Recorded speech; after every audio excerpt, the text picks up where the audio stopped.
Hello everyone and welcome to Edutap. इस video में मैं आपके साथ डिस्कस करने जा रहा हूं कि क्या स्ट्रैटेजी हम लोगों को फॉलो करनी चाहिए अगर हम चाहते हैं कि आगे आने वाले एचपीएस प्रीलिम्स एग्जामिनेशन में हमारा स्कोर 120 या 120 से ज्यादा हो।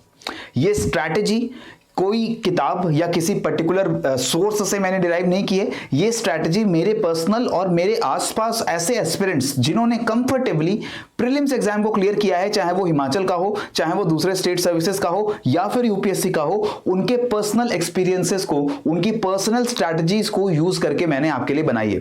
बहुत ही शॉर्ट वीडियो में रखने की यहां पर कोशिश करूंगा, टू द पॉइंट आपसे बात करने की कोशिश करूंगा। थोड़ा सा पेशेंस आप मुझे दिखा करके इस वीडियो के एंड तक बने रहिए। हार्डली 20 मिनट्स में आपके यहां पर लूंगा, ठीक है। अब 120 प्लस की ही बात मैं यहां पर क्यों कर रहा हूं, तो पहले मैं आपको बता दूं कि एग्जाम के प्रीवियस ईयर्स को देखो, 2016, 17, 18, 19, 20 के जो एग्जाम हुए हैं प्रीलिम्स के, वहां पर हमें ये देखने को मिलता है कि कट ऑफ 100 से 115 के बीच में वेरी कर सकती है। बहुत इजी पेपर आ गया तो कट ऑफ 115 चली जाएगी, बहुत ही डिफिकल्ट पेपर आया तो कट ऑफ 100 जाएगी। 100 से नीचे जाने के आसार बहुत कम है क्योंकि वैकेंसी बहुत कम है, ठीक है। हार्डली 500 लोगों को सिलेक्ट करना है मेंस के लिए, तो ऑटोमेटिकली हमें पता है कि बहुत ज्यादा कट ऑफ जो है नीचे नहीं जाएगी, 100 से नीचे जाने के सवाल बहुत कम है। तो हम सेफ रहने के लिए यहां पर 120 प्लस टारगेट कर रहे हैं। बहुत सेफ टारगेट है ये। अगर 120 या 120 प्लस आपके मार्क्स आ रहे हैं तो बिना किसी हिचक के, बिना किसी कंफ्यूजन के, बिना किसी चिंता के आप प्रीलिम्स देने के बाद अगले दिन से ही मेंस की तैयारी में जुट जाओगे। आपको ये पता चल जाएगा कि मेरे को कट ऑफ के पेज में नहीं पढ़ना है, मैं कंफर्म क्लियर कर रहा हूं प्रीलिम्स को और मुझे मेंस की तैयारी अब करनी है। आपका टाइम सेव होता है, आपका मेंटल बैलेंस सेव होता है, एनर्जी सेव होती है और आप मेंस की तैयारी करोगे, अच्छा परफॉर्मेंस वहां भी करके लाओगे। क्लियर हो चुका है। तो ये तो हो गई मेरी ट्रेलर की बात। अब पिक्चर देखते हैं। पिक्चर क्या है कि 120 प्लस मार्क्स आएंगे कैसे। 120 प्लस मार्क्स लाने का ये मतलब हो गया कि हमें आउट ऑफ 100 क्वेश्चंस एटलीस्ट 60 या 60 से ज्यादा क्वेश्चंस को करेक्ट करना है, ठीक है। हर क्वेश्चन 2 नंबर का है और 100 में से 60 क्वेश्चन मैं करेक्ट करके आऊंगा, सही होने चाहिए। इसका मतलब अब बचे कितने, 40 क्वेश्चंस। अब ऐसा तो है नहीं कि आप 60 क्वेश्चन अटेम्प्ट करोगे तो 60 के 60 सही होंगे। हिमाचल में जितने भी बच्चे प्रीलिम्स के एग्जामिनेशन में बैठने वाले हैं उसमें से आधे बच्चों को तो हम पहले ही हटा लेते हैं क्योंकि वो नॉन सीरियस एस्पिरेंट है, उनकी तैयारी भी अच्छी नहीं है और वो शायद फैमिली प्रेशर में या किसी और वजह से एग्जाम देने आ गए। जो सीरियस एस्पिरेंट है, सीरियस एस्पिरेंट यानी वो सिलेक्ट होने वाले मेंस के लिए वो होंगे हमारे 500-600 और उनके अलावा 4-5 हजार एस्पिरेंट और होने वाले हैं ऐसे जो सीरियसली तैयारी करके वहां पर बैठे हैं। अब सब भी अगर 60 क्वेश्चन अटेम्प्ट करें तो सबके 60 के 60 क्वेश्चंस करेक्ट नहीं होने वाले। क्लियर हो गया है। ऑटोमेटिकली आप 60 से ज्यादा क्वेश्चंस को अटेम्प्ट करोगे, लेकिन इतना ध्यान रखना कि अगर 60 के बाद क्वेश्चंस जो भी अटेम्प्ट कर रहे हो तो वो 3 के मल्टीपल में होना चाहिए, जिसमें यू आर श्योर कि एक तो करेक्ट होगा और 2 इनकरेक्ट होंगे अगर ज्यादा से ज्यादा होंगे तो, ताकि ये हमारा नेट पॉजिटिव लेकर आए। नेट पॉजिटिव चाहिए हमें। उसके बाद अगर मैंने 60 क्वेश्चंस, अब मान लीजिए मैं 80 क्वेश्चंस को अटेम्प्ट कर रहा हूं तो उसमें से मैं चाहूंगा कि 60 क्वेश्चंस तो एटलीस्ट सही हो ताकि मेरे 120 नंबर बने। बाकी जो मेरे 20 क्वेश्चन हैं उस 20 क्वेश्चन में से मेरे हर एक क्वेश्चन जो सही हो रहा है उसमें ज्यादा से ज्यादा 2 क्वेश्चन गलत होने चाहिए। ऐसा नहीं है कि जो मैंने 20 क्वेश्चन नेक्स्ट करेक्ट किए उसमें से मेरे सिर्फ 4 क्वेश्चन सही हैं, बाकी 16 क्वेश्चन गलत है, तो नेगेटिव मार्किंग मुझे नहीं चाहिए वहां पर, राइट। और इसका यह भी मतलब है कि अगर आप चाहें तो 80 क्वेश्चन अटेम्प्ट करके, अगर आप चाहें तो 75 क्वेश्चन अटेम्प्ट करके कट ऑफ को क्लियर कर सकते हो। आप ऐसा नहीं चाहोगे कि 90-95 क्वेश्चन आप अटेम्प्ट करके आ रहे हो और उसके बाद आपकी कट ऑफ क्लियर नहीं हो रही क्योंकि आपने 20-25 क्वेश्चन जो है वो गलत कर दिए। अगर आप इस स्ट्रेटजी को जो मैं बताने जा रहा हूं फॉलो करते हो तो हो सकता है कि आप 65 क्वेश्चन ही अटेम्प्ट करके आओ और उसमें से आपके 3 या 4 क्वेश्चन गलत हो, then also you are safe, then also आपकी कट ऑफ कंफर्टेबली क्लियर हो रही है, ठीक है। तो अगर आपको ये 60 प्लस क्वेश्चंस नेट करेक्ट करने हैं, नेगेटिव्स को निकालने के बाद भी ये हर 2 गलत क्वेश्चन पे 1 सही करने के बाद या फिर हर 3 गलत क्वेश्चन करने पे भी अगर 1 सही कर रहे हो तो 0 मार्क्स आपको मिल रहे हैं वहां पर। यानी कि 1 क्वेश्चन करेक्ट किया उसके 2 नंबर मिले और 3 जो गलत किए उसके 0.66 क्वेश्चन जो है मार्क्स कट गए। तो अगर ये लेकर आना है तो क्या करना पड़ेगा, करना पड़ेगा हमें स्मार्ट प्रेप। स्मार्ट प्रेप क्या है? अब ये स्मार्ट प्रेप है जो मैंने इंप्लॉय किया है, मेरे साथ बहुत सारे मेरे दोस्तों ने, मेरे एस्पिरेंट्स ने इंप्लॉय किया है जिन्होंने हिमाचल के प्रीलिम्स को कंफर्टेबली क्लियर किया है। मैं यहां पर मेंस की बात नहीं कर रहा हूं, मैं ये नहीं कह रहा हूं कि ये तरीका जो है वो मेंस में भी आपके जो मार्क्स हैं उसको बहुत बढ़ा देगा। मेंस गेम अलग है, वहां पर आपको आंसर राइटिंग करनी पड़ती है, वहां पर आपका थॉट प्रोसेस अलग होना चाहिए, वहां पर आपकी जो कवरेज है वो और ज्यादा होनी चाहिए। प्रीलिम्स को क्लियर करना कोई बहुत मुश्किल खेल नहीं है हिमाचल के लिए और वो स्मार्ट प्रेप में हम लोग देखते हैं। क्या करना है स्मार्ट प्रेप में? सबसे पहले टॉपिक सिलेक्शन। 100 क्वेश्चन आने वाले हैं, 100 क्वेश्चन आने वाले हैं कुछ कंपोनेंट्स के अंदर से, और वो कंपोनेंट्स हम लोगों को अगर पता चल जाएंगे तो उसमें से हम सिलेक्ट करेंगे कुछ टॉपिक्स हम अपने हिसाब से सिलेक्ट करेंगे। हर कोई सेम टॉपिक्स को सिलेक्ट करके नहीं जाएगा, अपनी तैयारी अपने एप्टीट्यूड के हिसाब से हम टॉपिक को सिलेक्ट करेंगे। फिर उन टॉपिक्स को प्रिपेयर करने के लिए चाहिए हमें सोर्स अच्छा होगा तभी हमारा टाइम सेव होगा, तभी हमें करेक्ट इंफॉर्मेशन मिलेगी और तभी वो हमें एग्जाम रेलेवेंट इंफॉर्मेशन मिलेगी। फिर बात आएगी प्रैक्टिस की, ठीक है। प्रैक्टिस कैसे करनी है वो मैं आपको बताता हूं। टॉपिक सिलेक्शन में आपको ध्यान रखना है about weightage and allocating time. किस टॉपिक का कितना वेटेज है, सब्जेक्ट वाइज वेटेज, सब्जेक्ट के अंदर जो मेजर टॉपिक्स हैं उनका वेटेज, और उस वेटेज के हिसाब से कितना समय आप अपनी प्रिपरेशन का उन टॉपिक्स के ऊपर देने वाले हो। देखो, प्रीलिम्स की प्रिपरेशन के अलावा आप मेंस की भी प्रिपरेशन कर रहे हो ना। मेंस की प्रिपरेशन में हम क्या इंक्लूड करते हैं? मेंस की प्रिपरेशन में मैं आंसर राइटिंग की बात करता हूं, ठीक है। एस्से राइटिंग की बात होगी, एस्से की तैयारी करनी पड़ेगी आपको। कुछ ऐसे सब्जेक्ट्स हैं जो कि मेंस में आने वाले हैं, प्रीलिम्स के लिए उतने इंपॉर्टेंट नहीं है। गवर्नेंस की हम लोग बात कर लें, हम लोग हिस्ट्री में एंशिएंट मेडिवल हिस्ट्री की अगर हम लोग बात कर लें, art and culture of entire India उसकी अगर हम बात कर लें, तो ऐसे बहुत सारे क्वेश्चंस हैं जो कि मेंस के पार्ट में हमें आने वाले हैं, प्रीलिम्स में हमें तंग नहीं करेंगे। इंग्लिश हिंदी भी उसमें इंक्लूडेड है। और इसके अलावा सीसैट की भी तैयारी करनी है हम लोगों को, ठीक है। हम यहां पर सिर्फ जीएस की बात कर रहे हैं, 120 प्लस सीसैट की भी तैयारी करनी पड़ सकती है। तो ये सारे काम करने हैं, इसके लिए भी आपको समय चाहिए। तो लिमिटेड अमाउंट ऑफ टाइम आप लोगों को देना है, और वो टाइम में अगर एफिशिएंट यूज करना है तो उसके लिए टाइम एलोकेशन अच्छा होना चाहिए। कैसे होगा ये देखते हैं। सबसे पहले कंपोनेंट्स की हम लोग बात करते हैं। टॉपिक सिलेक्शन में कंपोनेंट्स अगर देखो तो सबसे पहले बात आती है पॉलिटी की। पॉलिटी का सब्जेक्ट, इसके अंदर कुछ इंपॉर्टेंट टॉपिक्स हैं, नोट कर लो। इंपॉर्टेंट टॉपिक्स क्या हैं अगर मैं पॉलिटी की बात करता हूं? पॉलिटी में सबसे पहले बात आ जाती है हमारी बेसिक फीचर्स ऑफ कॉन्स्टिट्यूशन।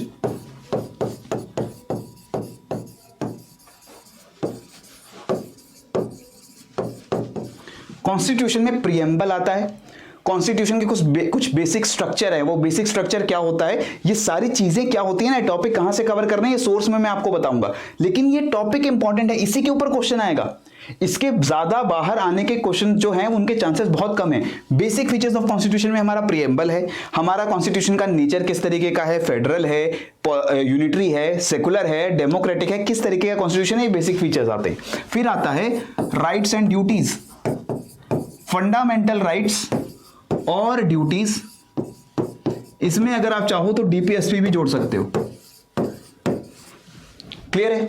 फिर थर्ड, हमारे कॉन्स्टिट्यूशन का जो किस तरीके से बताया गया है कि लेजिस्लेचर काम करेगा, पार्लियामेंट किस तरीके से काम करेगा, और इसी की तर्ज पे स्टेट के लेजिस्लेचर भी किस तरीके से काम करेंगे, स्पीकर, लोकसभा, राज्यसभा, एमपीज कैसे इलेक्ट होते हैं, ये सारी प्रोविजंस आपको पढ़नी होंगी। क्लियर है? फिर बात आती है कुछ पावर्स ऑफ एग्जीक्यूटिव की।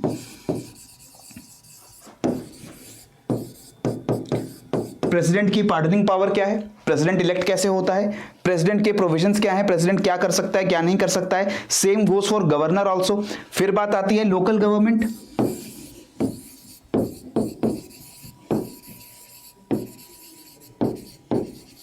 लोकल गवर्नमेंट में बहुत सिंपल चीज, कौन सा स्केड्यूल, कौन सा आर्टिकल लोकल गवर्नमेंट को गवर्न कर रहा है, लोकल गवर्नमेंट की प्रोविजंस कहां इंक्लूडेड है। ये 5 टॉपिक हैं पॉलिटी में कुल मिला के।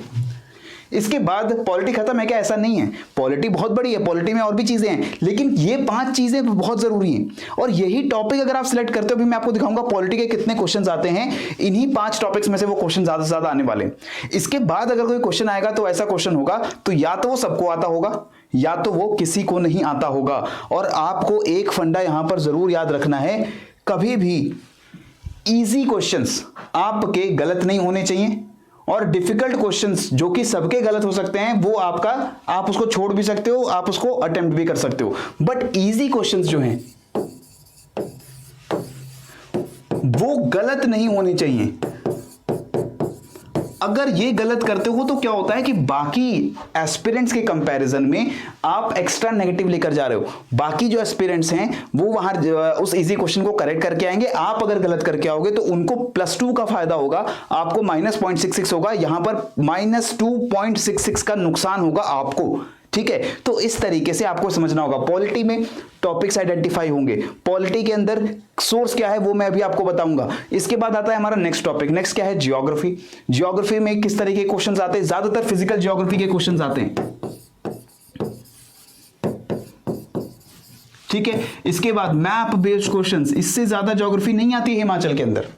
हिमाचल में मैप आएगा, एटलस आएगा, 3-4 क्वेश्चन आ जाएंगे एटलस के ऊपर। उसी एटलस में नॉर्थ साउथ अरेंज कर दो, रिवर्स के बारे में बता दो, ट्राइब्स इंडिया के या वर्ल्ड के ट्राइब्स कौन कहां मिलता है, इस तरह के क्वेश्चन आएंगे।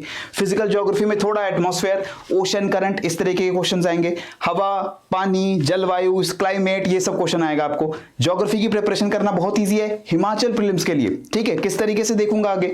इकोनॉमी की बात कर लें, इकोनॉमी में कंसेप्चुअल इकोनॉमी जो आपकी माइक्रो इकोनॉमी, इन्फ्लेशन क्या होता है, डिमांड सप्लाई क्या होता है, मॉनेटरी पॉलिसी क्या होती है, रेपो रेट क्या होता है, इस तरीके के क्वेश्चंस आएंगे। और ज्यादातर इकोनॉमी जो है वो करंट अफेयर से भी इंस्पायर्ड रहती है।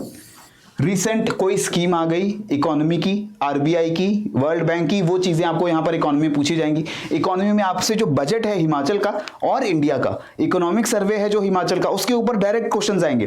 प्रिपेयर करना बिल्कुल भी मुश्किल नहीं है, लेकिन पता होना चाहिए कि पढ़ना क्या है, ठीक है। इकोनॉमी के बाद बात आती है हमारे हिस्ट्री की। Now history is vast.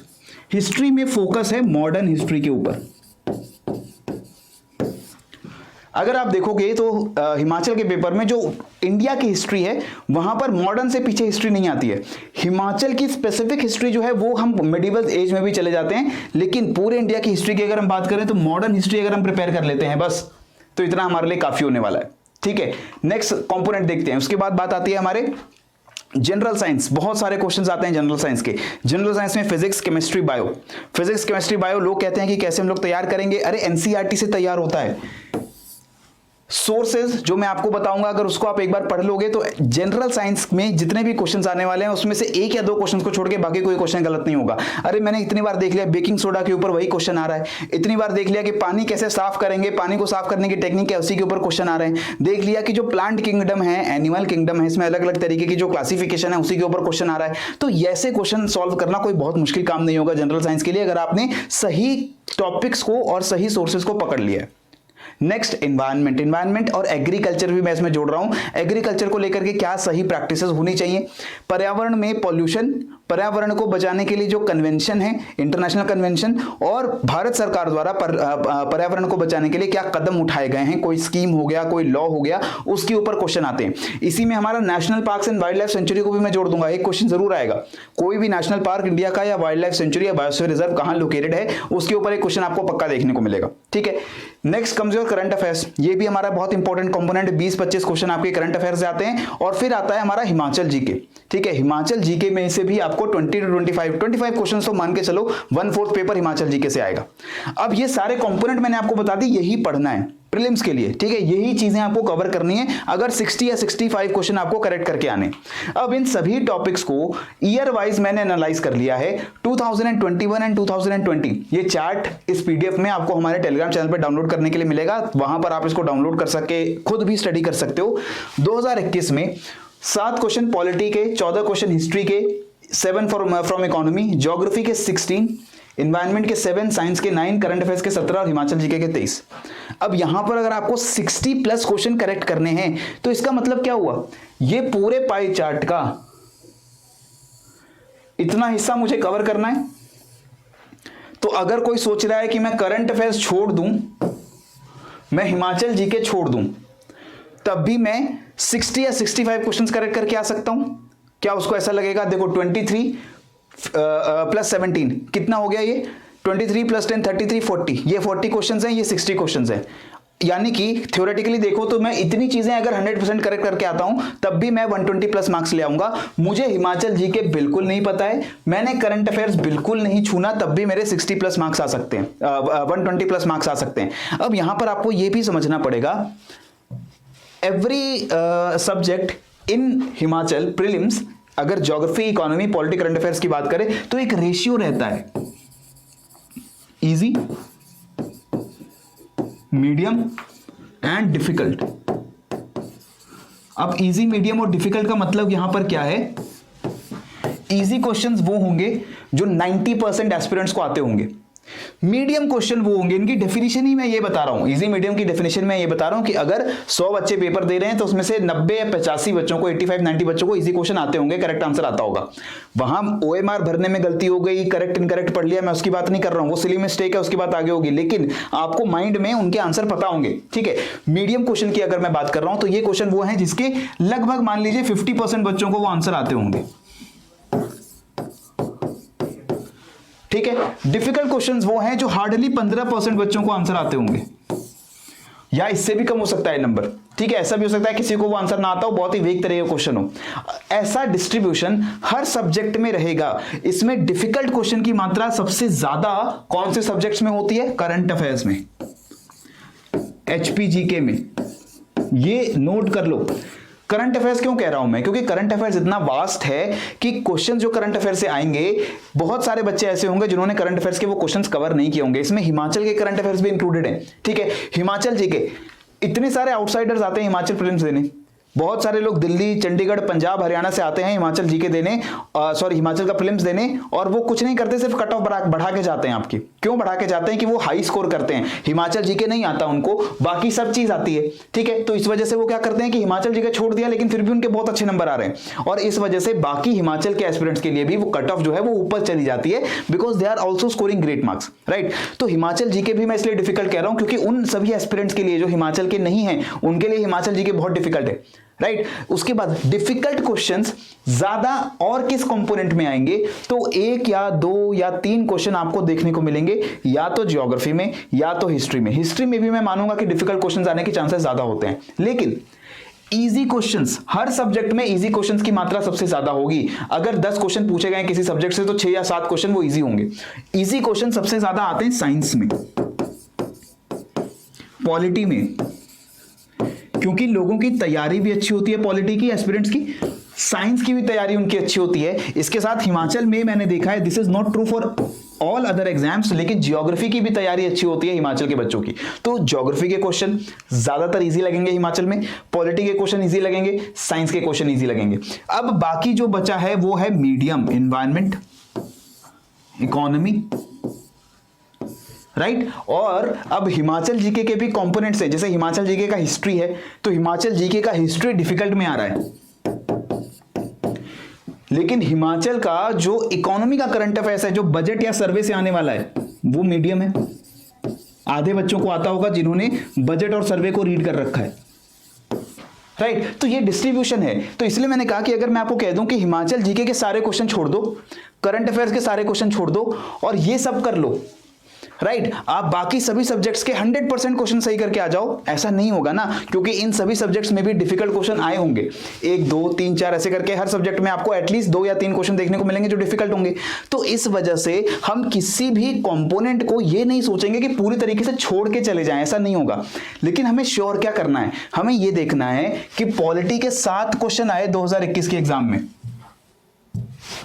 इस 7 में से 1 या 2 क्वेश्चन डिफिकल्ट होगा, बाकी बचे जो आपके 5 या 6 क्वेश्चन है वो मुझे यहां से अटेम्प्ट करने, राइट। और अगर मैं कहता हूं कि इसमें से कोई कंपोनेंट छोड़ दो, तो छोड़ दो का मतलब है कि उस कंपोनेंट के डिफिकल्ट और मीडियम क्वेश्चन छोड़ दो, इजी क्वेश्चन नहीं छोड़ने हैं, ठीक है, डिफिकल्ट या मीडियम क्वेश्चन छोड़ने। मैं आपसे कह रहा हूं कि देखो यार, मान लीजिए हिमाचल जीके को सीरियस मत लो, हिमाचल जीके में कम समय लगाओ, तो इसका मतलब क्या है? क्या हिमाचल जीके बिल्कुल नहीं पढ़नी? नहीं, मैं कह रहा हूं हिमाचल का इकोनॉमिक सर्वे पढ़ लो, मैं कह रहा हूं हिमाचल का बजट पढ़ लो, उससे 3 या 4 क्वेश्चन आएंगे आउट ऑफ 24, ठीक है। हिमाचल जीके में ज्यादा क्वेश्चन आपको डिफिकल्ट लगेंगे फिर, क्योंकि आपने हिमाचल जीके को छोड़ दिया था, मैंने कह दिया छोड़ दो, आपने छोड़ दिया। लेकिन जो इजी क्वेश्चन है वो नहीं छोड़ने आपको, बजट, आपको इकोनॉमिक सर्वे, कम समय में वो चीज तैयार हो जाएगी, उससे आपको 2-2 क्वेश्चन, 3-3 क्वेश्चन आराम से देखने को मिलेंगे। फिर हिमाचल की ज्योग्राफी बहुत सिंपल है, बहुत लिमिटेड है, उसमें क्वेश्चन क्या आता है? क्लाइमेट हिमाचल, हिमाचल का फिजियोग्राफिक रीजन, हिमाचल की रिवर, हिमाचल के पास हिमाचल के ग्लेशियर, पढ़ लो, वो इजिली कवर हो जाएंगे, वो आपके हिमाचल जीके में आएंगे। तो इस 23 में से एटलीस्ट 6 क्वेश्चन आप लोग अटेम्प्ट कर सकते हो, ठीक है। करंट अफेयर्स में से 17 क्वेश्चन आ रहे हैं, करंट अफेयर्स में से अगर इजी क्वेश्चन पकड़ लो, वो क्या होगा कि भारत का अभी भारत रत्न मिला है, किसको मिला है, इस ऑर्गेनाइजेशन का अपॉइंटमेंट हुआ है, इसका चीफ कौन बना है, तो वो आपको पता होना चाहिए। पद्मा अवार्ड मिला है, नोबल अवार्ड मिला है, स्पोर्ट्स के टूर्नामेंट्स होते हैं, स्पोर्ट्स के टूर्नामेंट सबसे ज्यादा करंट अफेयर्स में पूछे जाते हैं। विंबलडन कौन जीत गया, वर्ल्ड कप हुआ था, इंडिया न्यूजीलैंड का टेस्ट हुआ था, उसमें कौन जीत गया, इस तरीके के क्वेश्चन आएंगे। रिसेंटली किस खिलाड़ी को अर्जुना अवार्ड मिला है, रिसेंटली किस खिलाड़ी को भारत रत्न मिला है, किसको पद्म विभूषण मिला है, ओलंपिक्स में भारत ने कितने मेडल जीते, इस तरीके के क्वेश्चन आने वाले हैं। 17 में से मान लो आप 5-6 क्वेश्चन इजीली सॉल्व कर सकते हो। ये 5-6 आपको यहां पर मौका देते हैं कि इन क्वेश्चंस के अंदर से आपने एक एनवायरनमेंट का छोड़ दिया, आपको ज्योग्राफी का एक क्वेश्चन बिल्कुल नहीं आ रहा था, आपने वो छोड़ दिया, हिस्ट्री का क्वेश्चन नहीं आ रहा था, आपने वो छोड़ दिया। ठीक है, तो इस तरीके से टॉपिक सिलेक्शन करने का मतलब है कि कौन से टॉपिक्स मैं ऐसे रीड करूंगा कि उसका डिफिकल्ट क्वेश्चंस भी मुझे आते होंगे, और कौन से टॉपिक मैं ऐसे छोड़ूंगा कि उसके सिर्फ इजी क्वेश्चन मुझे आते होंगे, मैं उसके मीडियम और डिफिकल्ट क्वेश्चंस को छोड़ दूंगा।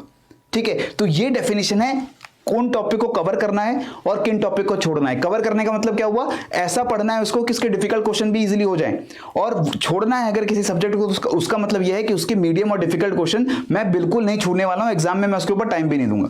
ठीक है, इसी तरीके से 2020 का पेपर देखो, हिमाचल जीके के बहुत ज्यादा क्वेश्चन है, करंट अफेयर्स के 20 क्वेश्चन है, जियोग्राफी के 8 क्वेश्चन है, ठीक है, पॉलिटी, इन्वायरमेंट, साइंस लगभग बराबर क्वेश्चन है, हिस्ट्री के 11 क्वेश्चन है।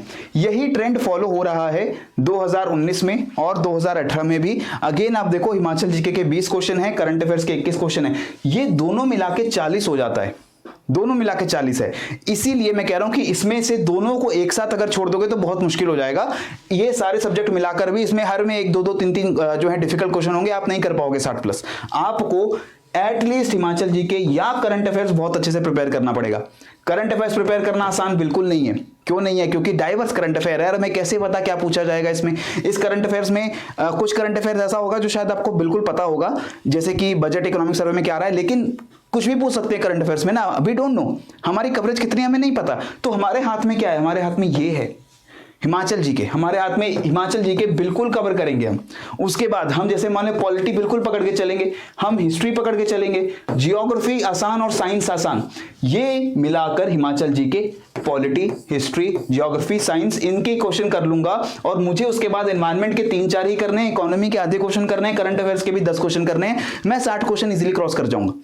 राइट, तो ये ट्रेंड आपको देखना है। इस ट्रेंड को देखकर आपको समझना है कि सब्जेक्ट वाइज कितना डिस्ट्रीब्यूशन है और कितना समय, कितना एफर्ट मैं किसी भी सब्जेक्ट को देने वाला हूं या देने वाली हूं।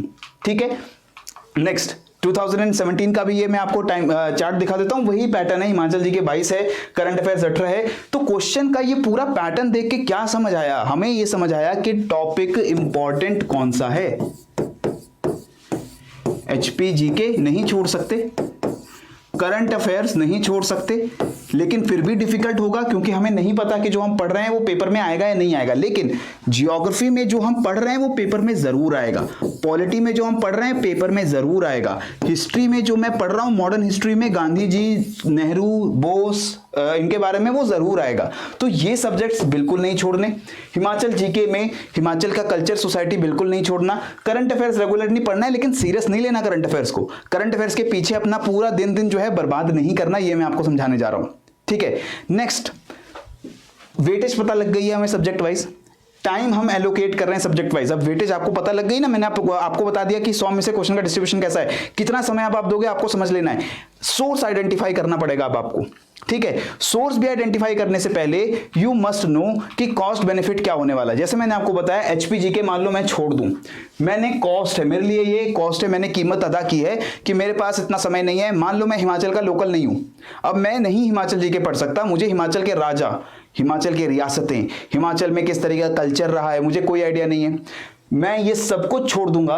तो मुझे सब कुछ बाकी जितने सब्जेक्ट बचे हुए हैं, current affair, polity, science, economy, सारे के सारे क्वेश्चंस मुझे करेक्ट करके आने पड़ेंगे अगर 120+ चाहिए। राइट, क्योंकि हिमाचल जी के कितने क्वेश्चन आ रहे हैं, मैं मैक्सिमम मान के चलता हूं 25, स्टिल मेरे पास 75 क्वेश्चंस हैं।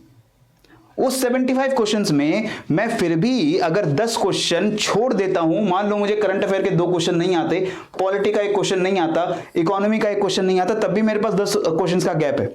लेकिन मैं इतना रिस्क भी नहीं लेना चाहता आपके लिए। मैं कह रहा हूं हिमाचल जीके को क्यों मैं छोड़ूं पूरा, मैं कह रहा हूं हिमाचल जीके में मान लो हिमाचल की हिस्ट्री छोड़ दो, 25 क्वेश्चन जो आ रहे हैं हिमाचल जीके के, उसमें से 10 क्वेश्चन तो हिमाचल हिस्ट्री के ही होंगे, बाकी उसमें से 7-8 क्वेश्चन आपके हिमाचल के कल्चर के होंगे, कल्चर के बारे में पढ़ सकते हो ना, हिमाचल के ट्राइब्स, हिमाचल की मैरिज की जो सिस्टम्स हैं, हिमाचल में शादी के रीति रिवाज जो हैं, हिमाचल में इनहेरिटेंस के रीति रिवाज जो हैं, हिमाचल के फेस्टिवल्स, हिमाचल के त्योहार, हिमाचल के मेले, हिमाचल के मंदिर, ये पढ़ सकते हो तो ये पढ़ लो। कोई एक हिमाचल जी का इतना बड़ा कंपोनेंट है, उसमें या तो हिस्ट्री छोड़ दो या कल्चर छोड़ दो, ज्योग्राफी मत छोड़ना। ज्योग्राफी से आपको 2-3 क्वेश्चन आएंगे, वो बहुत इजीली सॉल्व होते हैं। हिमाचल की हिस्ट्री में जो मॉडर्न हिस्ट्री है, अंग्रेजों ने क्या किया हिमाचल के अंदर, प्रजामंडल मूवमेंट है या अंग्रेजों ने हिमाचल में कोई पॉलिसी लेकर आई, वो मत छोड़ो, ठीक है, वो मत छोड़ो, वो इजीली कवर हो रहा है। हिमाचल की मेडिवल रियासत जो है वो सब छोड़ सकते हो, उसमें बहुत ज्यादा कहानी है, उसमें बहुत समय लगता है, उसको छोड़ दो ना, कोई जरूरत नहीं उसमें टाइम वेस्ट करने की। अगर आपको इंटरेस्ट आता है, अगर आपको लगता है कि नहीं मैं हिमाचल हिस्ट्री बहुत अच्छे से कवर कर सकता हूं, मैंने पूरी रट ली है, तब तो बहुत ज्यादा फायदा है भाई, तब आपको इसमें से कुछ निकाल देने में कोई दिक्कत नहीं होगी। फिर पॉलिटी निकाल दो, ठीक है, इकोनॉमी निकाल दो, उसमें से कुछ दूसरा सब्जेक्ट निकाल सकते हो। तो मैं ये कह रहा हूं कि स्मार्ट प्रेप करने का मतलब क्या है, कॉस्ट और बेनिफिट आपको देखना है, कितना समय दोगे, कितने क्वेश्चन आएंगे उसके हिमाचल के प्रीलिम्स में। अब आप लेकर बैठ गए हो कि नहीं मैं आज पूरी हिमाचल हिस्ट्री पढ़ दूंगा, तो हिमाचल हिस्ट्री के ज्यादा से ज्यादा 10 क्वेश्चन आएंगे, वो 10 क्वेश्चन मतलब 20 नंबर, 20 नंबर हटा दो ना 200 में से, आपको सिर्फ 120 नंबर चाहिए। तो इस तरीके से आपको खुद अपना एटीट्यूड देखते हुए समझना पड़ेगा कि कौन से क्वेश्चन मुझे करने हैं, कौन से क्वेश्चन मुझे नहीं करने, ठीक है। टाइम एलोकेशन, अब देखो कितना समय जरूरी है। मेरे हिसाब से अगर आपने ये डिसाइड कर लिया है, आपके पास ऑर्डर डिसाइड हो गया है कि मुझे कौन से सब्जेक्ट पढ़ने हैं, कौन से सब्जेक्ट नहीं पढ़ने, तो स्टैटिक सब्जेक्ट्स को कवर करने में 4 महीने लगने चाहिए। अगर आप हर दिन 4 घंटे दे रहे हो, 4 घंटे को 5 घंटे बढ़ा लो तो महीने में कुछ दिन कम हो जाएंगे। 6-7 घंटे पढ़ना चाहते हो तो वो मैं बिल्कुल एडवाइस नहीं करूंगा। 5 घंटे से ज्यादा सिर्फ एक चीज नहीं पढ़ सकते आप, और भी बहुत काम करने हैं। स्टैटिक सब्जेक्ट्स में मैं क्या इंक्लूड कर रहा हूं, जियोग्राफी, इकोनॉमी, पॉलिटी और साइंस, ठीक है, ये हमारे बिल्कुल स्टैटिक सब्जेक्ट। इसमें एनवायरनमेंट का जो इकोलॉजी वाला पार्ट है वो भी मैं इसमें इंक्लूड कर रहा हूं, और हिमाचल जीके। हिमाचल जीके को अगर मैं अलग से स्टडी करना चाहूं तो मुझे 2 महीने लगने चाहिए, अगर मैं हर दिन 2 घंटे दे रहा हूं। इसमें भी सबसे ज्यादा समय लगेगा, आधा समय 50% टाइम लगेगा हिस्ट्री पढ़ने में।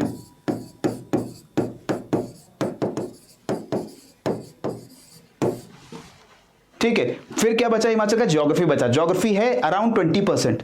फिर हिमाचल का बजट और इकोनॉमिक सर्वे, सिर्फ 2 डॉक्यूमेंट्स हैं, बजट, इकोनॉमिक सर्वे। प्रीलिम से 1-2 महीना पहले, 3 महीना पहले ज्यादा से ज्यादा आपका हिमाचल का बजट और इकोनॉमिक सर्वे आएगा, उसके नोट्स पढ़ लो, या तो पूरा बजट इकोनॉमिक सर्वे पढ़ो, बहुत टाइम लगेगा, मत करना। वो नोट्स प्रोवाइड करेंगे, हम प्रोवाइड करेंगे, बाकी कोई इंस्टीट्यूट प्रोवाइड कर देगा, ऑनलाइन मिल जाएगा, कहीं ना कहीं से समरी मिल जाएगी उसकी, उसी समरी में से क्वेश्चन आएगा, कहाँ नया कोई ब्रीडिंग फार्म बन रहा है, कहाँ पे नया इन्वेस्टमेंट हो रहा है, कहाँ नई इंडस्ट्री लग रही है, एम्प्लॉयमेंट रेट कितना हो गया, पीरियोडिक लेबर फोर्स सर्वे जो है उसमें कितनी अनएम्प्लॉयमेंट रेट है, जीएसडीपी का ग्रोथ रेट क्या है, लिटरेसी का रेट क्या है, सब आपके इकोनॉमिक सर्वे के अंदर होता है। कोई नई स्कीम आ गई, सब वहां कवर होता है, उसी में से आपके 2 या 3 क्वेश्चन इकोनॉमी के आएंगे, ठीक है। फिर बात आती है हिस्ट्री को, 50% टाइम इसमें से जो लगने वाला है। अगर हिस्ट्री को आपने सोच लिया था कि मुझे उतना सीरियस नहीं लेना है प्रीलिम्स के लिए, तो आप क्या करोगे कि हिस्ट्री को थोड़ा साइड कर दो, हिस्ट्री को थोड़ा साइड कर दो। लेकिन अब यहां पर आपको यह भी समझना पड़ेगा, मेंस में भी आती है हिस्ट्री, GS1 के अंदर भी हिस्ट्री आती है, वहां पर आपको लेकिन जो हिस्ट्री आएगी वो 4 नंबर के क्वेश्चन आएंगे 2,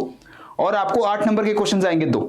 ज्यादा अगर क्वेश्चन आएंगे तो कल्चर के आते हैं, हिमाचल की कल्चर और हिमाचल की सोसाइटी के ऊपर क्वेश्चन आते हैं, तो वो अलग है, उसको अलग से प्रिपेयर करना। मैं यहां पर हिस्ट्री में इंक्लूड कर रहा हूं वो जो रियासतें हैं, चंबा, कांगड़ा, किन्नौर, वहां पर जो रियासतें हैं, मुगलों के साथ, सिखों के साथ किस तरीके का रिलेशन रहा है, वो अलग चीज है, ठीक है। तो उतना ज्यादा कहानी पढ़ने की प्रीलिम्स के लिए जरूरत बिल्कुल नहीं है, राइट। सो 2 महीने में आप HPGS कवर कर सकते हो, पूरी ज्योग्राफी, पूरी इकोनॉमी, पूरी हिस्ट्री जो आप पढ़ना चाहते हो, सिवाय उन राजाओं के। Clear. Next up current affairs, regularly पढ़ना है, 1 घंटा, 1 घंटे से ज्यादा बिल्कुल नहीं देना। अब कोई न्यूज़पेपर पढ़ रहा है 2-2 घंटे दिन में बैठ के, कोई फायदा नहीं है उसका। न्यूज़पेपर से ऐसी क्या इंफॉर्मेशन आ रही है जो प्रीलिम्स में पूछी जाएगी आपसे। करंट अफेयर्स आपको नोट्स बना के कोचिंग इंस्टीट्यूट इतने प्रोवाइड कर रहे हैं, उसका इस्तेमाल कर लो ना। करंट अफेयर्स ऑनलाइन जाकर के पढ़ लो। करंट अफेयर्स में न्यूज़पेपर का इस्तेमाल सिर्फ इतना होना चाहिए कि आपको न्यूज़ पता लग गई, आपको हेडलाइन पता लग गई कि ये चीज इंपॉर्टेंट है, न्यूज़ में आ रही है 2-3 दिन से, उसको ऑनलाइन जाकर के उसको एक बार देख लो, ठीक है। एडिटोरियल पढ़ लो, एडिटोरियल पढ़ने से थोड़ा दिमाग का विकास होता है, थोड़ी लिखने की और भाषा की समझ आती है, तो वो चीज हम लोग कर सकते हैं।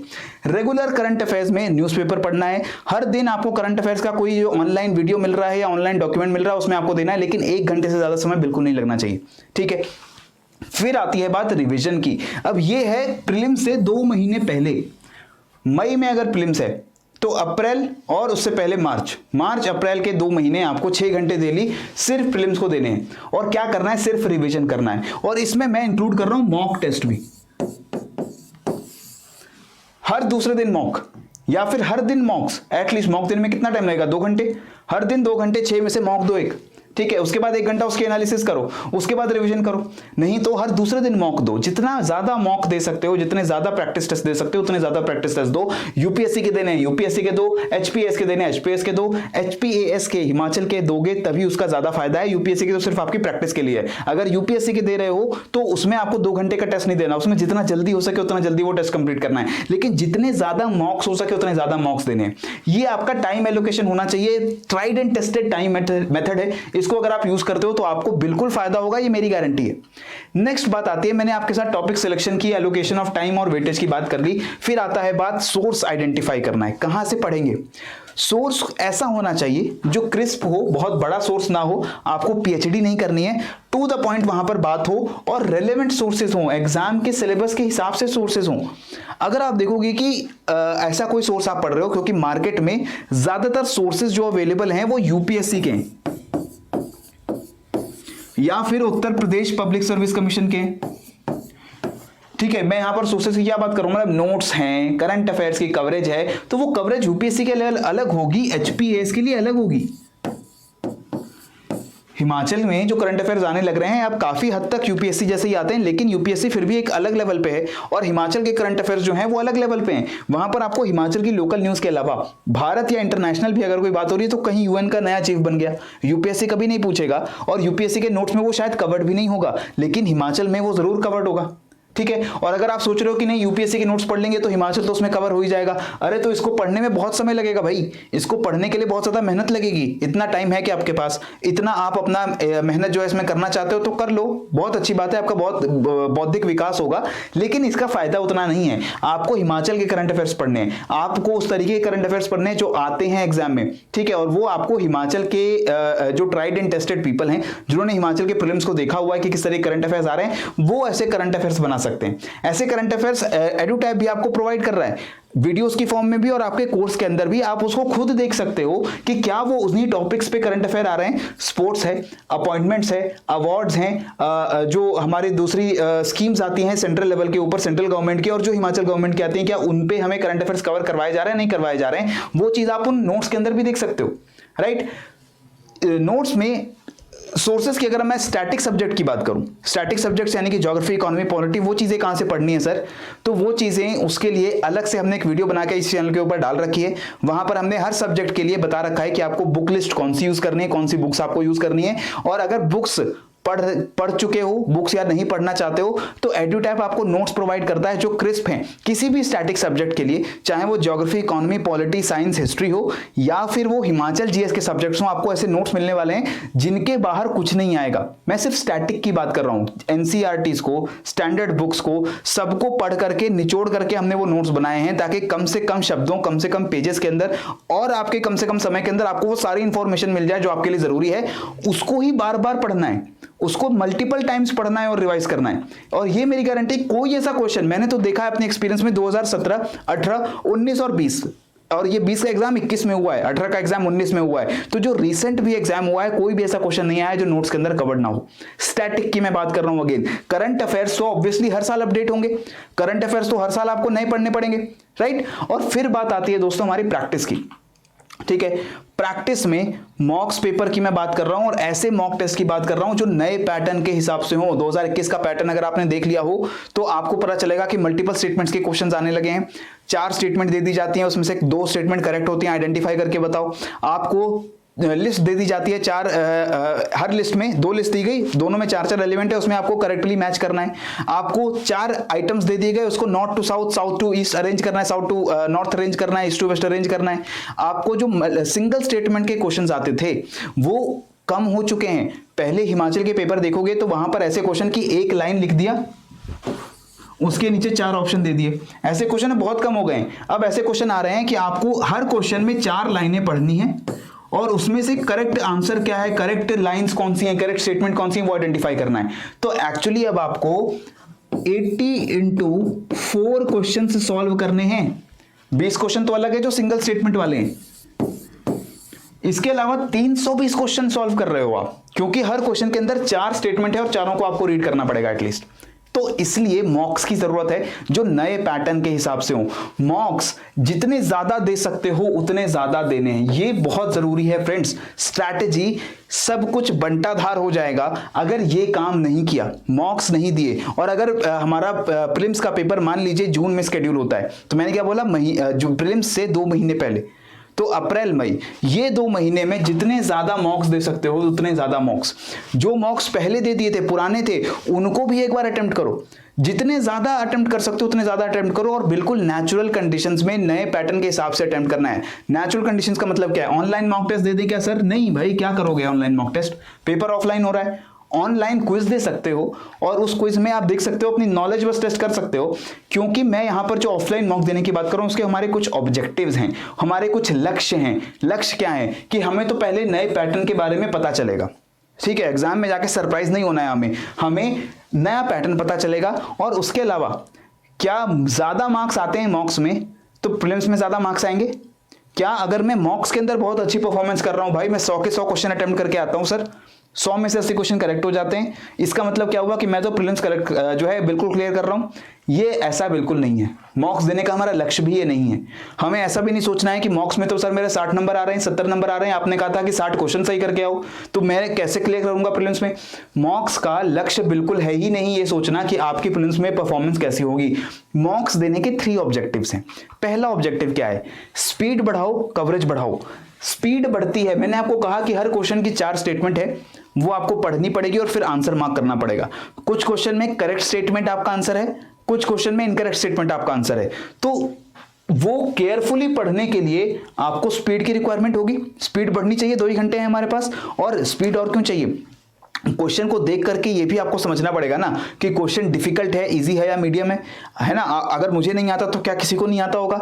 या फिर अगर मुझे नहीं आता तो लेकिन ये क्वेश्चन मुझे इजी लग रहा है, ये बाकी लोगों को आता होगा। तो ये डिसाइड करने के लिए भी आपको प्रैक्टिस चाहिए, आपको एक्सपीरियंस चाहिए और आपकी स्पीड अच्छी होनी चाहिए। तो स्पीड बढ़ेगी जितनी ज्यादा प्रैक्टिस करते हो।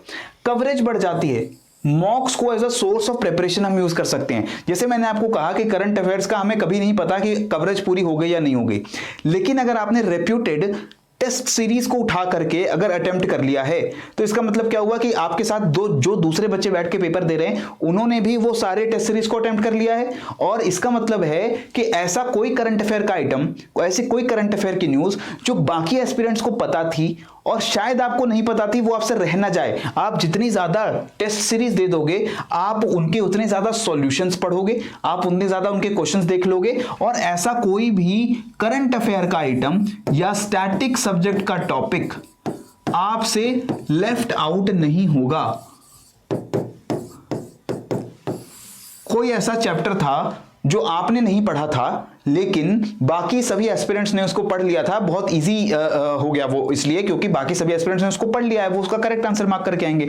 तो अगर आप ज्यादा मॉक्स देते हो, उनके सॉल्यूशंस भी पढ़ लेते हो, तो as a source of preparation use होता है। कोई भी टॉपिक आपका बचता नहीं है फिर, ठीक है। आपने ऑलरेडी डिसाइड कर लिया था, जैसे मान लो मैंने डिसाइड कर लिया, पर्सनली मेरी हिस्ट्री बहुत अच्छी नहीं है, और खास तौर पे एंशिएंट और मिडिवल हिस्ट्री में मुगल, दिल्ली सल्तनत, गुप्ता साम्राज्य, ये सारी चीजें तो पढ़ के ही मेरा दिमाग जो है खराब हो जाता है। फिर अगर मैं हिमाचल की हिस्ट्री पढ़ता हूं, तो हिमाचल की हिस्ट्री में इतने राजा हैं, उन राजाओं के बीच में इतनी लड़ाइयां हुई हैं, बीच में अंग्रेज आ गए, बीच में सिख आ गए, बीच में मुगल आ गए, मेरा दिमाग तो बिल्कुल वहां पर हो जाता है खिचड़ी। और इसलिए मैं हिस्ट्री को नहीं छूना चाहता, क्योंकि मुझे पता है अगर मैं हिस्ट्री में ज्यादा दिमाग लगाऊंगा तो शायद मेरे दिमाग से ज्योग्राफी, इन्वायरमेंट, पॉलिटी, इकोनॉमी, ये सब भी निकल जाए। तो मैंने सोच लिया था हिस्ट्री नहीं पढ़नी। अब मैं मॉक्स दूंगा, जब मैं मॉक टेस्ट दूंगा, तब हिस्ट्री के भी मॉक टेस्ट दूंगा। उसमें मेरे क्वेश्चन सही नहीं होंगे, मैं डिप्रेशन में नहीं जाऊंगा, लेकिन क्योंकि मैंने डिसीजन जानबूझ के लिया है कि हिस्ट्री मुझे नहीं पढ़नी है। हिस्ट्री के 15 क्वेश्चन आते हैं ज्यादा से ज्यादा 15 भी नहीं आ रहे, हमने देखा अभी 10, 11, 9, 11 ऐसे क्वेश्चन आ रहे हैं हिस्ट्री के। हिमाचल हिस्ट्री की बात अभी मैं नहीं कर रहा हूं, यहाँ पे हिस्ट्री के 9, 10, 11 क्वेश्चन आ रहे हैं, उसमें हिमाचल हिस्ट्री मिला दो तो 20 हो जाएंगे ज्यादा से ज्यादा। मैं मान के चल रहा हूं कि इसमें से मुझे क्वेश्चन नहीं आते होंगे, 1 या 2 क्वेश्चन मेरे से सॉल्व होगा, उससे ज्यादा नहीं होगा। लेकिन जब ये मैं मॉक दूंगा हिस्ट्री के, तो मुझे ये तो पता लगेगा ना कि इस मॉक में मैं गलती क्या कर रहा हूं। इस मॉक में मेरे को चीजें पता ही नहीं थी, और उस मॉक में क्वेश्चन मुझे किस टॉपिक के आ रहे हैं, उनके सॉल्यूशन तो पढ़ूंगा मैं एटलीस्ट। कोई भी चीज अगर मेरे दिमाग में रह गई, कोई भी चीज रह गई तो उसके 1 या 2 क्वेश्चन तो मैं जरूर सही करके आऊंगा पेपर में, ठीक है। तो कवरेज बढ़ जाती है, मेरी स्पीड बढ़ जाती है, जो सब्जेक्ट्स मैंने जानबूझ करके नहीं पढ़े हैं उनको छोड़ा है, उस पे मेरी पकड़ जो है थोड़ी सी अच्छी हो जाएगी अगर मैं मॉक्स दूंगा सिर्फ, ठीक है। फिर वीक सब्जेक्ट्स आइडेंटिफाई हो जाते हैं। वीक सब्जेक्ट्स का मतलब मैं मान के चल रहा हूं कि यार मेरी पॉलिटी बहुत अच्छी है, मैं मान के चल रहा हूं कि पॉलिटी के क्वेश्चन ऐसे हैं जिसमें मैं सिर्फ डिफिकल्ट क्वेश्चन को गलत कर सकता हूं, बाकी तो मेरे अगर 9 क्वेश्चन आ रहे हैं तो 9 में से 7 या 8 सही होने चाहिए, ऐसा मैं मान के चल रहा हूं। और ऐसा ही मानने के पीछे मैंने अपना ज्योग्राफी छोड़ दिया था कि मैं ज्योग्राफी को उतना अच्छे से नहीं पढ़ूंगा, ठीक है। लेकिन अगर मैं मॉक्स देता हूं और उसमें मुझे दिख रहा है कि यार पॉलिटी के क्वेश्चन भी सही नहीं हो रहे, तब मुझे पता चला कि मेरा पॉलिटी एक वीक सब्जेक्ट है, जिस वीक सब्जेक्ट को मुझे दोबारा पढ़ने की जरूरत है और फिर मुझे रिवीजन में ज्यादा समय पॉलिटी को देने की जरूरत है। अगर नहीं हो रहे पॉलिटी में क्वेश्चन फिर भी सही, तब मुझे अपना पॉलिटी का सब्जेक्ट छोड़ देना चाहिए और मुझे ज्योग्राफी के मॉक्स में ज्यादा समय देना चाहिए, ठीक है। ये स्मार्ट प्रिपरेशन है। हमेशा आपको यह ध्यान रखना है कि जो मेरा 60 क्वेश्चंस का टारगेट है वो कैसे मीट होगा। अगर कोई सब्जेक्ट वहां पर मेरा अच्छा नहीं है तो मैं दूसरा कौन सा सब्जेक्ट जो है उससे कॉम्पनसेट यहां पर करने वाला हूं। फिर बात आती है एरर एनालिसिस। एरर एनालिसिस का मतलब क्वेश्चन नहीं हो रहे मेरे से मॉक के अंदर तो उसके 3 कारण हो सकते हैं। पहला कारण कि क्वेश्चन मुझे आता ही नहीं था, सुना ही नहीं था, कभी क्वेश्चन में क्या चीज पूछी जा रही है मुझे बिल्कुल नहीं पता था। ये समझ आता है क्योंकि हमने मान लो डिसाइड किया था कि कोई सब्जेक्ट हम उतना सीरियसली नहीं पढ़ेंगे तो हमने उसको छोड़ दिया था। लेकिन अगर कोई ऐसा सब्जेक्ट जो मैं पढ़ भी रहा हूं, जिसकी मैं तैयारी भी अच्छे से कर रहा हूं और उसके बारे में मुझे कोई क्वेश्चन नहीं आता, तो इसका मतलब मुझे दोबारा जाने की जरूरत है, पीछे कवरेज बढ़ाने की जरूरत है, सॉल्यूशन अच्छे से पढ़ने की जरूरत है, उसको याद करने की, रिवाइज करने की जरूरत है। दूसरा ये तरीका हो सकता है कि मैं गलती ये कर रहा हूं कि मैंने पढ़ा तो था लेकिन दिमाग में कंफ्यूज हो गया, खिचड़ी बन गई, ठीक है। मैं कुछ दूसरी चीज समझ के आंसर लगाया, इकोनॉमी के कॉन्सेप्ट मेरे माइंड में क्लियर थे लेकिन यहां पर मुझे कंफ्यूज कर दिया गया क्वेश्चन के अंदर। तो इसका मतलब है कि ज्यादा प्रैक्टिस की जरूरत है, इकोनॉमी के ज्यादा मॉक टेस्ट मुझे देने की जरूरत है। तीसरा तरीका यह हो सकता है कि मैं एरर इसलिए कर रहा हूं कि मैंने करेक्ट को इनकरेक्ट समझ के आंसर दे दिया, बिल्कुल सिली मिस्टेक, मुझे आंसर भी आता था, मैं कंफ्यूज भी नहीं हुआ, लेकिन ओएमआर शीट भरने में गलती हो गई। लेकिन मैं जब अपना आंसर दे रहा था तो मैंने स्टेटमेंट को करेक्ट समझ के आंसर लगाया जबकि मुझसे इनकरेक्ट स्टेटमेंट पूछी गई थी। मुझे नॉट कहीं दिखाई नहीं दिया, मुझे हाईएस्ट की जगह लोएस्ट दिखाई दे दिया जल्दी जल्दी में। तो ये वाले जो एरर हैं बिल्कुल सिली मिस्टेक्स इनको मैं बोलता हूं, ये सिली मिस्टेक मुझे पता चल जाएंगी। और जब मैं इन तीनों तरीके की मिस्टेक्स का एनालिसिस कर लूंगा तब मुझे ये पता लगेगा कि बिल्कुल कोई चीज का कोई आइडिया नहीं था, ये एरर नंबर 1 है। दूसरा, आइडिया तो था बट कंफ्यूजन थी, डाउट था, 4 में से 2 ऑप्शन में मैं कंफ्यूज था। और तीसरा, 100% मुझे करेक्ट आंसर पता था लेकिन सिली मिस्टेक हो गई। और मैं जितने मॉक्स दूंगा मुझे पता चलेगा कि किस तरीके की गलती मैं करता हूं। अगर ये गलतियां ज्यादा हैं तो मतलब प्रिपरेशन रोक भी सकते हो, अगले साल दे देना। प्रिपरेशन अच्छी नहीं हुई है, तैयार बिल्कुल नहीं हो प्रीलिम्स एग्जाम देने के लिए, ठीक है। अगर ये गलतियां ज्यादा हो रही हैं तो इसका मतलब और मॉक्स दे दो, सब कुछ सही हो जाएगा। और मॉक्स और प्रैक्टिस अगर आपने कर ली है और रिवीजन और अच्छे से कर लिया है, जिस चीज में कंफ्यूजन हुआ उसको दोबारा उसी वक्त जाके मैंने पढ़ लिया है, तो ये गलती भी दोबारा नहीं होगी। और जहां तक इसकी बात है, सिली मिस्टेक का कोई इलाज नहीं है। सिली मिस्टेक का सिर्फ एक ही इलाज है, वो है प्रैक्टिस। प्रैक्टिस करते रहो और एक बार जो सिली मिस्टेक कर दी उससे लेसन ले लो कि वो दोबारा रिपीट नहीं होनी चाहिए। हर क्वेश्चन में फिर देखो कि नॉट पूछा गया है, हाईएस्ट पूछा गया है, ऑलवेज पूछा गया है, लोएस्ट पूछा गया है, करेक्ट पूछा गया है या इनकरेक्ट पूछा गया है। अच्छे से ध्यान से पढ़ के उसको आंसर करो। और ये सब देने के बाद हमें ये भी पता लग जाता है कि जो हमारा नेक्स्ट पर्टिकुलर ऑब्जेक्टिव है वो है हमारे गेस कैसे जा रहे हैं एग्जाम के अंदर।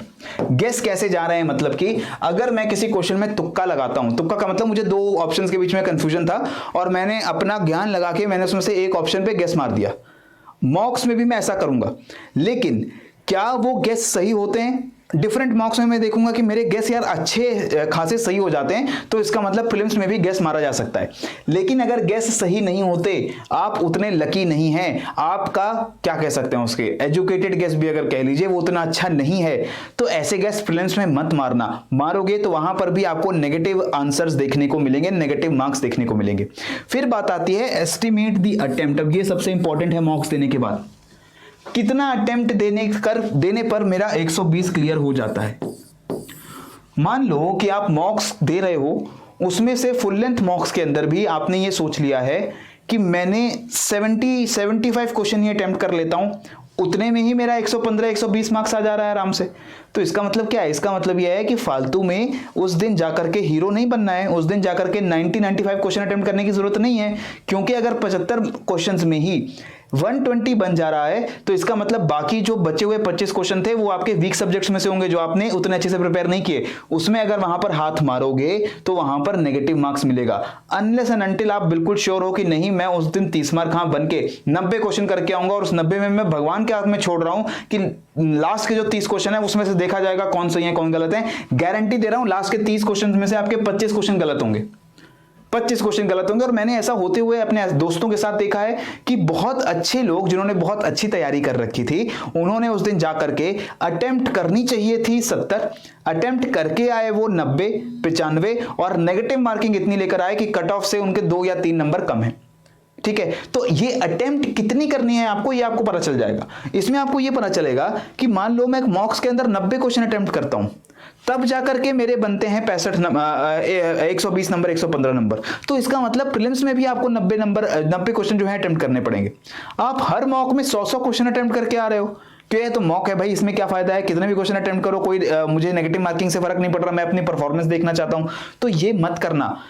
मॉक्स में भी आपको ये कोशिश करनी है समझने की कि मुझे कितने क्वेश्चन अटेम्प्ट करने हैं, कितने क्वेश्चन पे जाकर के मुझे अपनी गाड़ी रोक देनी है। और उसमें भी एक तरीका होता है कि पहले मैं जो 100% श्योर क्वेश्चन है उनको अटेम्प्ट करता हूं, उसके बाद वो क्वेश्चन अटेम्प्ट करता हूं जिसमें 50-50 का डाउट है 2 ऑप्शंस के बीच में, और इतने में मेरी गाड़ी जो है अगर 75 या 80 क्वेश्चंस के बीच में 65 और 75 क्वेश्चंस के बीच में रुक जाती है तो वो बहुत है, मुझे फालतू में और हाथ मारने की जरूरत नहीं है। और मेरी बात मानो, जानबूझ के डिफिकल्ट और कंफ्यूजिंग क्वेश्चंस डाले जाते हैं कमीशन की तरफ से एग्जाम में, ताकि आप उन क्वेश्चंस को अटेम्प्ट करो, जानबूझकर अटेम्प्ट करो और वहां से -0.66 मार्क्स लेकर आओ।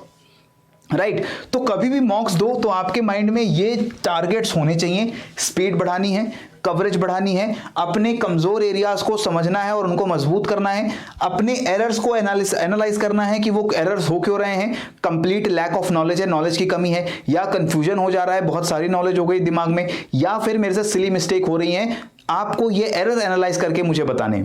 और जो टेस्ट सीरीज एडुटैप आपको देता है वहां पर हम पूरा ध्यान रखते हैं कि इस तरीके के सारे जो ऑब्जेक्टिव्स हैं हम पूरा करें। टेस्ट सीरीज जो हम आपको हमारे कोर्स के अंदर देते हैं उसमें हमने आपको बोल भी रखा है कि जो भी टेस्ट हम आपको देंगे उसकी OMR आपको साथ में मिल रही है, आप वो टेस्ट अटेम्प्ट करो। उस टेस्ट में आप अपना क्या स्कोर रहा है, कितने करेक्ट रहे हैं, कितने इनकरेक्ट रहे हैं, वो सारा स्कोर हमें मेल पे बताओ, और हम कॉल के ऊपर आपसे बात करके आपको ये बताते हैं कि आपको आगे इन गलतियों को कम करने के लिए क्या करना है। आप अगर सिली मिस्टेक कर रहे हो तो क्या करना है, आपसे हिस्ट्री अगर के क्वेश्चन ज्यादा गलत हो रहे हैं तो आपको क्या करना है। और यही तरीके का पर्सनल गाइडेंस आपको चाहिए। और मैं इसीलिए कह रहा हूं कि ये पर्सनल गाइडेंस, आप सोचोगे कि अरे नहीं मॉक्स में सिर्फ मैं प्रैक्टिस कर रहा हूं, मॉक्स में सिर्फ इसलिए दिए जाते हैं कि मॉक्स बताते हैं कि ज्यादा नंबर आ रहे हैं मॉक्स में तो मतलब प्रीलिम्स हो जाएगा, बिल्कुल खुश हो जाओ, ऐसा नहीं है। मॉक्स तैयारी का एक जरिया है। मॉक्स सिर्फ आपको बताने वाला है कि कैसे आप प्रीलिम्स के दिन उस दिन बैठ करके 60+ क्वेश्चंस को वहां पर करेक्ट करने वाले हो। ये तभी कर सकते हो अगर आपको कोई बताने वाला भी होगा कि उन मॉक्स का यूटिलाइजेशन कैसे करना है। ये हमारे कोर्स के अंदर अवेलेबल है। अगर आपको लगता है कि किसी दूसरे कोर्स में भी आपको ये अवेलेबल है, कोई दूसरा कोचिंग इंस्टीट्यूट या आपका कोई पर्सनल टीचर या आपका कोई पर्सनल दोस्त जो सिलेक्ट हो चुका है, जिसको काफी अच्छी एक्सपीरियंस है, अगर वो भी आपको सर्विस दे सकता है तो वो भी यूज करो। ठीक है, अगर आप रिमोट एरियाज में हो, आपको लग रहा है कि नहीं मेरे पास ऐसा कोई भी दूसरा दोस्त, टीचर, मेंटर नहीं है, तो आपको एडुटैप की हेल्प लेनी चाहिए। hello@edutap पे आप संपर्क करो। जो भी मॉक्स आप अप्लाई कर रहे हो उसके बारे में आपका एरर एनालिसिस कैसा है वो हमें बता दो, हम आपकी मदद करने की वहां कोशिश करेंगे, absolutely free of cost.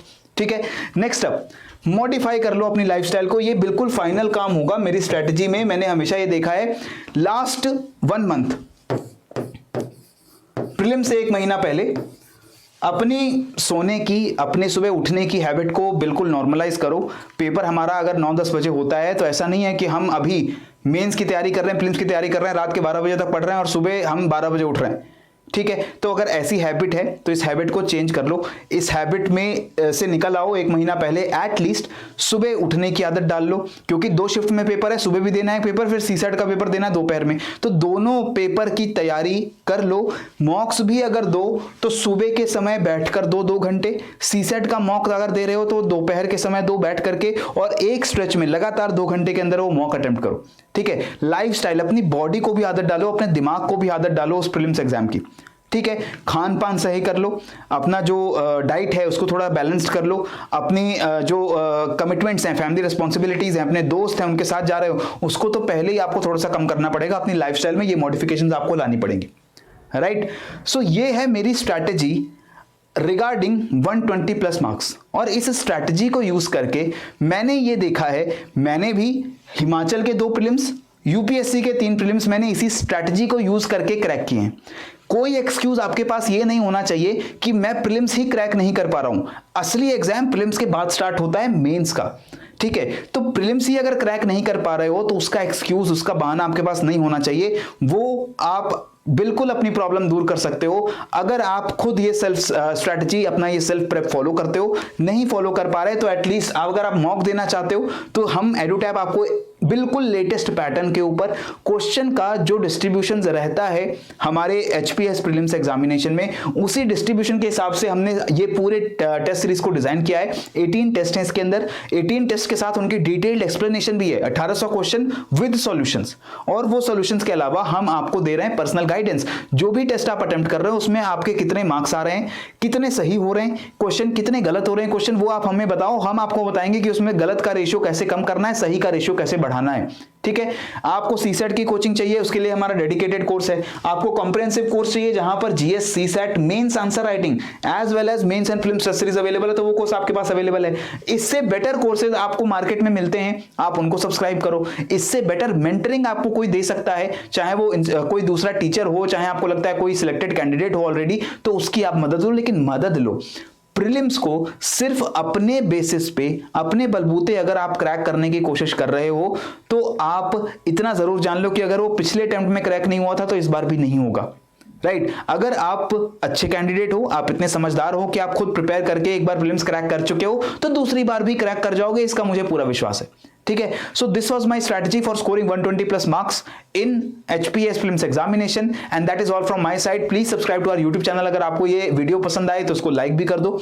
Channel के ऊपर और भी बहुत सारा कंटेंट हम आपको देते रहते हैं। ये तो स्ट्रैटेजी की एक वीडियो थी, लेकिन इसके अलावा आपको कंटेंट की वीडियो यानी कि स्टैटिक सब्जेक्ट्स की, Himachal GK, geography, economy, politics की वीडियोस भी मिलती रहती हैं, और उनके पीडीएफ भी आपको डाउनलोड करने के लिए अवेलेबल रहते हैं टेलीग्राम चैनल के ऊपर। इसको ज्वाइन करने का लिंक भी आपको नीचे डिस्क्रिप्शन में मिल जाएगा।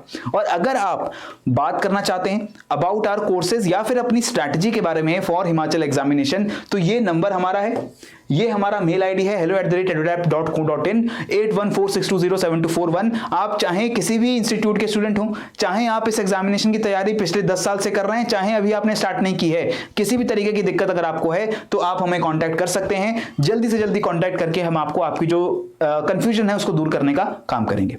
ठीक है। So thank you for giving your precious time to me. पढ़ते रहिए, बढ़ते रहिए। जय हिंद एंड जय भारत।